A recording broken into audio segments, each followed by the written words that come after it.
does that even mean, Bowers Game Corner? Ahoy there, YouTube! I'm back again today for another Kickstarter preview, and today I'm very excited to be talking about Omni, the trading card game from Seven Dwarfs.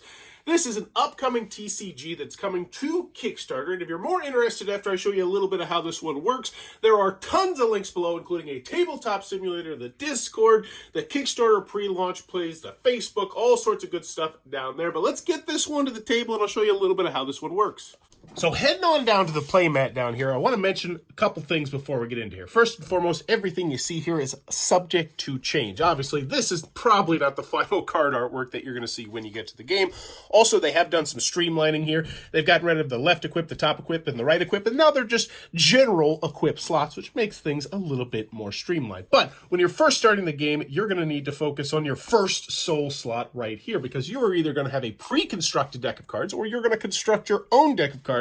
And in that deck of cards are going to be 5 souls. Now in this one, I got puny souls, medium souls, greater souls, regular souls, and then of course, perfect soul. Now you can't place out the perfect soul. The perfect soul has its own special sort of things, hoops you got to jump through in order to get. But you can start off with one of the other souls. Now on these souls, you're going to see a couple different things. The main ones you need to know about right now is how many quirk slots it has, and if it has a special ability. So for instance, this puny soul right here, it's not the greatest soul. It only has 2 defense, 4 health, and 1 attack, but you get to draw 1 additional card per turn. And so all these souls are going to be slightly asymmetric with different health, different armor, different special abilities if they have one, and so pay attention to that. I think we'll start off with our regular soul. So we'll place that right here, then these cards go back into our existence deck. With your soul in place, you're also going to have a crystal you start off with, and every time you see a C on here, that's where you're going to be placing a crystal, aka a die, that's going to be keeping track of your health. And you're going to have quite a few dice around the board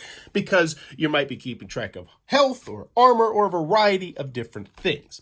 But let's try and focus on our soul. So our soul is going to have 2 quirk slots. So what does that mean? Well, in order to talk about that, we need to go take a look at a standard deck and tell you what your standard deck is going to be. So inside a standard deck, you're going to have a couple different cards, stabilizers and destabilizers. These are going to be action cards, event cards, things that will happen. Generally, the stabilizers, the blue ones, are going to be good stuff that you're going to be able to do that are going to help you out, whereas destabilizers are going to do bad things to your opponents.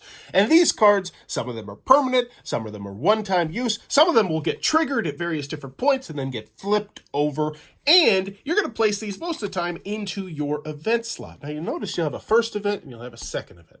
Well, you actually don't get access to this side of the board until we upgrade our regular soul. So let's stop talking about stabilizers and destabilizers and talk about how you're actually going to level up that soul into something a little bit more powerful. Well, we need to go back to the standard deck over here, and that's when we start talking about quirks. Quirks are going to be cards that you're going to draw on your turn and that you'll be able to equip onto your soul. Now, the important thing to note about quirks are obviously, yeah, they're going to give you more or less health, armor, attack, special abilities, but there's also a number right here, which is massively important because this is how many points you have towards evolving your, in this case, regular soul into something a little bit bigger.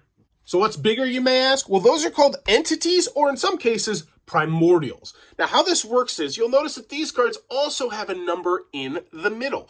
If you want to bring out this card, and these cards are going to be in your existence deck up here, you're going to have to make sure you get the number in the middle on your quirks high enough to reach it. So right now, our quirk number would only be 8. So we couldn't bring out this Quirk Forager, and we definitely couldn't bring out Lilith, Queen of the Corruption, who's going to need a 20 right here, which means we would need more quirks out in order to unlock these and utilize these.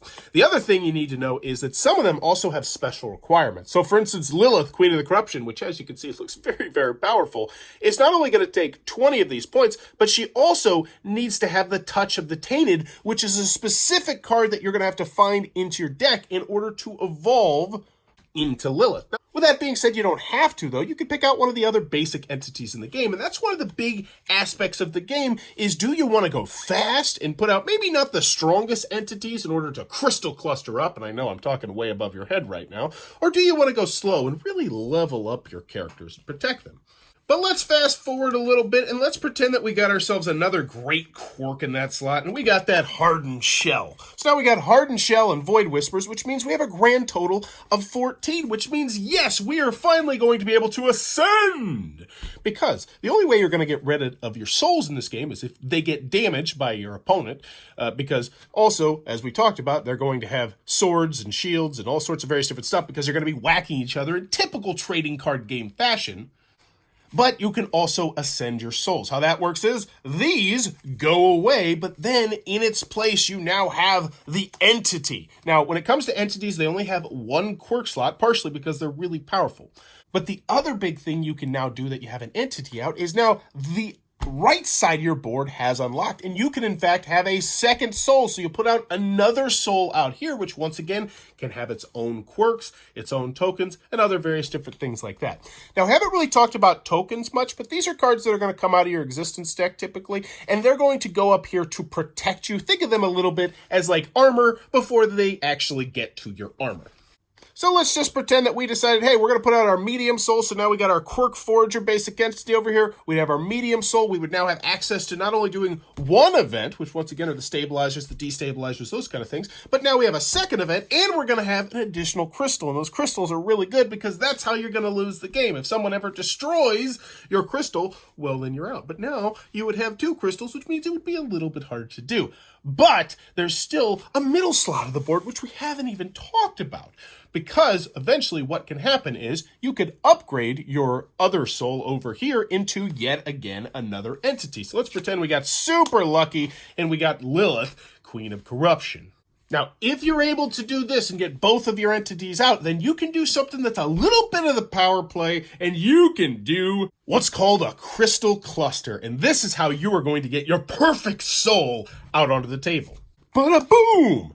This means you are one step away from your final evolution in this game, which is what's called a Crystal Guardian. So what you can eventually do is you can combine both of your entities and your perfect soul to create one of your Crystal Guardians. These are massively powerful, and they're going to give you some sort of crazy, wild ability that's really going to help you just beat the snot out of your opponent. But the Crystal Guardian you keep is going to be whatever you want to put in the deck, because the game actually has a really simple deck construction system where you're going to pick out what stabilizers, what Steam stabilizers, what clutch cards you want. And clutch cards are like super powerful cards, but you can only have two per. But it has a really simple system. But there, if you want to try it out, be sure to check out the Kickstarter, or be sure to check out the tabletop simulator down below. That is Omni. If it looks like it might be your cup of tea, be sure to check that one out. Tell them Bauer's Game Corner sent you. And as always, if you're enjoying the content, please be sure to click on that subscribe button down below.